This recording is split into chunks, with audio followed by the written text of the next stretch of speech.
Olá, nono ano, quinta videoaula de ciências, a última videoaula da apostila volume 1. Estamos na unidade 2, finalizando a unidade 2, estrutura da matéria. O assunto de hoje está entre as páginas 59 e 63 da apostila de ciências. No final da página 59, vocês encontram um breve histórico da classificação dos elementos químicos.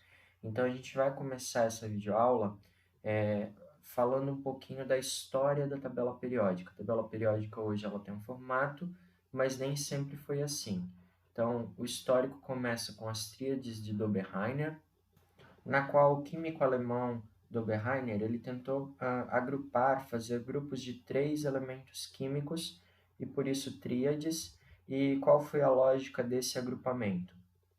Ele colocou elementos que tinham características em comum e agrupou de acordo com a massa. Então, ele colocou o elemento de uma massa menor numa extremidade, de massa maior na outra, e ele calculou a soma, então, da massa do primeiro com a do último, e, após somar as duas massas, ele dividiu por 2.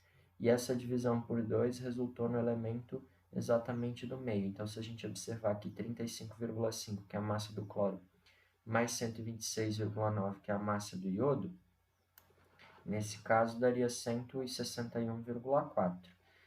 Aproximadamente dividindo por 2, o valor que daria seria 80,7. Aliás, 81,2. A massa do bromo, bastante próxima desse valor, então.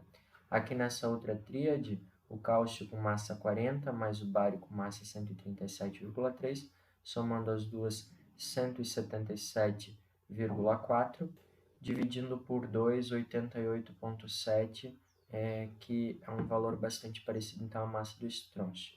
Então, a ideia do Dobereiner foi colocar 3 elementos juntos, em que a somatório da massa do primeiro e do último ficaria num valor, aliás, a somatório das duas massas dividindo por 2 daria o valor praticamente da massa desse elemento do meio.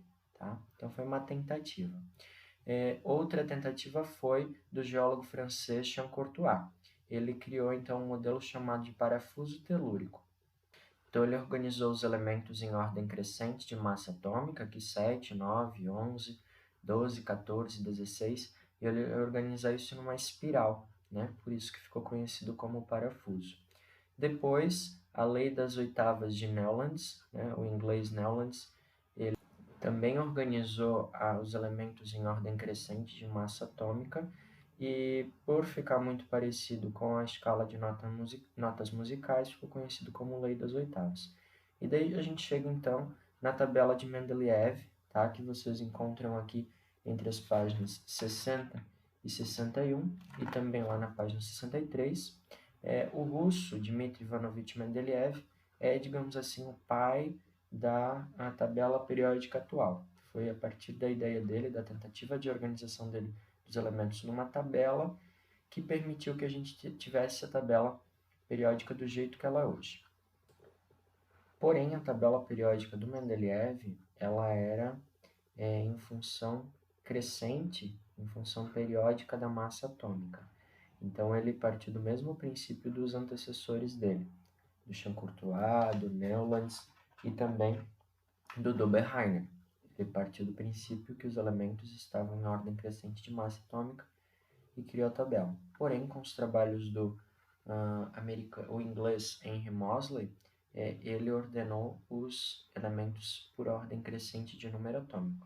Então, digamos que a tabela periódica atual é uma adaptação das ideias do Mendeleev acrescidas das ideias de Moseley. Lembrando que Mendeleev, na época que ele viveu, eram conhecidos apenas 60 elementos químicos.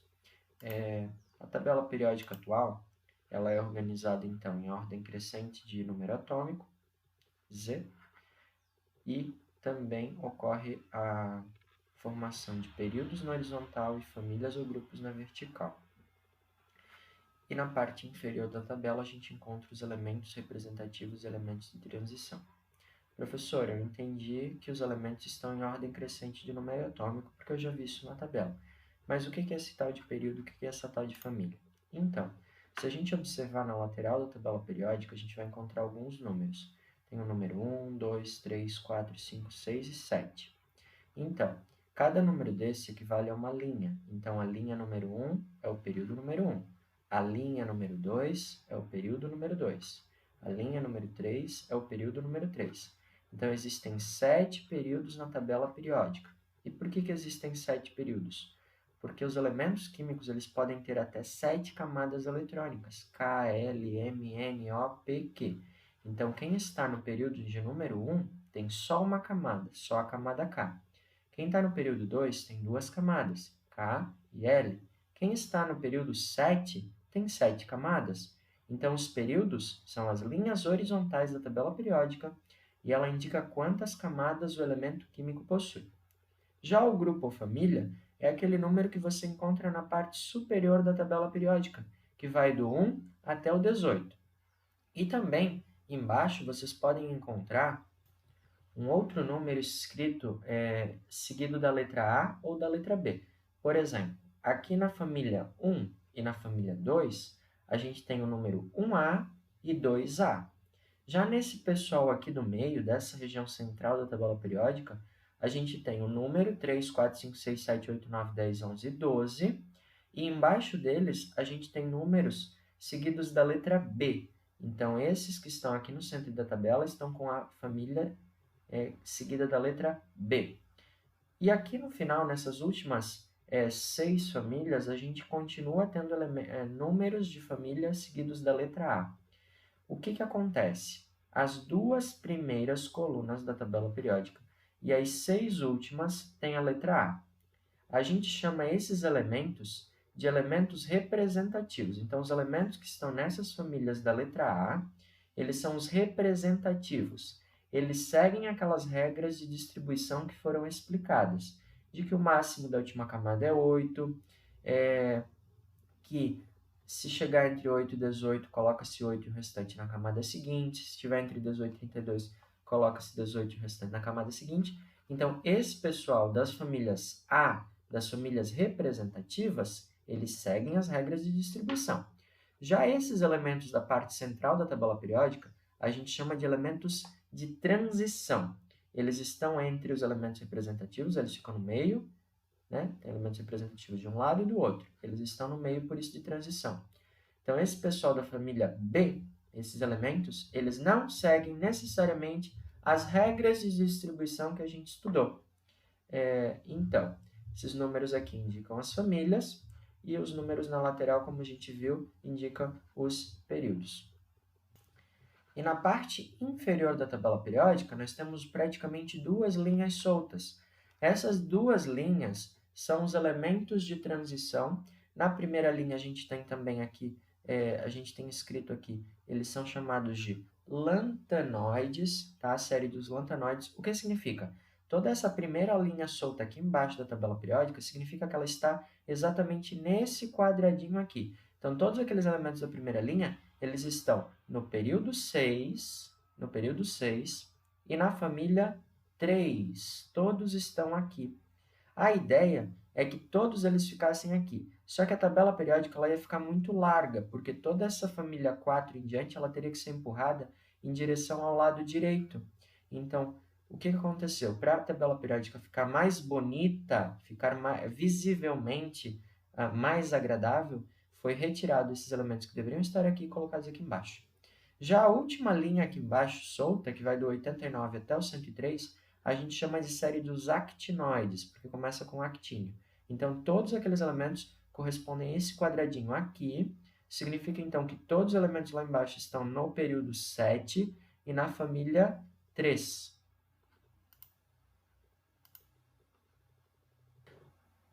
E além dessas outras informações, vocês podem encontrar também colorações variadas na tabela periódica. A tabela periódica de vocês, ela apresenta 4 colorações básicas. O verde, na tabela de vocês, corresponde a essa parte azul aqui dessa tabela aqui da imagem, corresponde ao que a gente chama de gases nobres. Na tabela de vocês tem um último elemento aqui, totalizando um total de 7 elementos. O que são os gases nobres? São aqueles elementos que na natureza, na temperatura ambiente, eles estão no estado gasoso, ok? Por isso gases. e nobres porque eles são os únicos elementos da tabela periódica que têm a última camada completa. A última camada dos elementos químicos, ela pode ter até 8 elétrons, como a gente aprendeu. Então, esses são os únicos elementos que têm a última camada completa. Todos os outros elementos não possuem a última camada completa, somente os gases, por isso, nobres. Aqui em amarelo, na tabela de vocês também, amarelo, nós temos os não metais. São aqueles elementos que não possuem características metálicas. Daqui a pouco a gente vê quais são as características metálicas. No caso, os não metais são totalmente diferentes disso. Nessa tabela que eu tenho aqui na imagem, nós temos ainda essa coloração cor-de-rosa, em que, na tabela de vocês, alguns deles, esses 3 aqui, eles são considerados metais, e esses outros 4 aqui, ó, eles são considerados não metais. A gente chama aqui também, a gente pode classificar eles como semi-metais. Eles têm características de metais e, ao mesmo tempo, de não metais, ok? Mas vamos seguir a tabela de vocês, vamos considerá-los, né, como aparece na de vocês. Toda essa parte cinzenta dessa imagem, ou na tabela de vocês de cor azul, significa os elementos metálicos. Elementos metálicos são aqueles em que praticamente todos são sólidos na temperatura ambiente, eles apresentam características de conduzir corrente elétrica, de conduzir calor, e nós temos aqui um elemento sozinho, que no caso é o hidrogênio, e esse hidrogênio está aqui sozinho por quê? Porque ele não se encaixa em nenhum outro grupo. Ele não é um metal, ele não é um não metal, ele não é semi-metal, ele não é gás nobre, então ele foi colocado aqui em separado justamente por causa disso, porque ele não se encaixa em nenhuma outra classificação possível. Algo que eu ainda preciso destacar é que o número das famílias, exatamente das famílias, dos elementos representativos, das famílias de letra A, o número da família equivale ao número de elétrons da última camada. A última camada eletrônica se chama camada de valência. Então, todos os elementos da família número 1 têm um elétron na última camada. Todos os elementos da família número 2, A, têm 2 elétrons na última camada. Quem está na família 13, ou 3A, tem 3 elétrons na última camada. Quem está na 15 tem 5 elétrons na última camada. E os gases nobres que estão na 18, eles têm 8 elétrons na última camada. Então, o número do período indica quantas camadas o elemento possui, K, L, M, N, O, P e Q. E o número da família dos elementos representativos, ou seja, dos elementos das famílias A, eles indicam o número de elétrons na última camada. E as famílias de número seguido de letra A, as famílias dos elementos representativos, elas recebem nomes. Então, a família 1 é a família dos metais alcalinos, a família 2 é dos metais alcalinos terrosos, a família 13 ou 3A é a família do boro, porque o primeiro elemento é o boro. A família 4A é a do carbono, porque o carbono é o primeiro elemento. A família 5A é a família do nitrogênio. A 16 ou 6A é a família dos calcogênios. A 17 é dos halogênios. E a família 18, como já visto antes, é a família dos gases nobres. As famílias dos elementos de letra B, dos elementos de transição, elas não recebem nenhuma designação especial. O último elemento químico natural da tabela periódica é o elemento químico número 92, e os demais elementos químicos da tabela, acima do 92, acima do urânio, eles são todos elementos químicos artificiais feitos pelo ser humano em laboratório, sendo que a gente considera eles como elementos transurânicos, porque eles são depois do número atômico do urânio. Vocês encontram outras características dos metais, não metais, gases nobres e hidrogênio no centro da página 63. Como tarefa para a nossa aula no Zoom na quarta-feira, vocês devem finalizar a apostila do caderno de atividades fazendo nas páginas 65 e 66 os exercícios de 12 a 14, entre as páginas 71 e 72 os exercícios de 18 a 24 e no caderno de atividades nas páginas 27 e 28 os exercícios de 19 a 22. Obrigado e a gente se vê na quarta-feira. Abraço!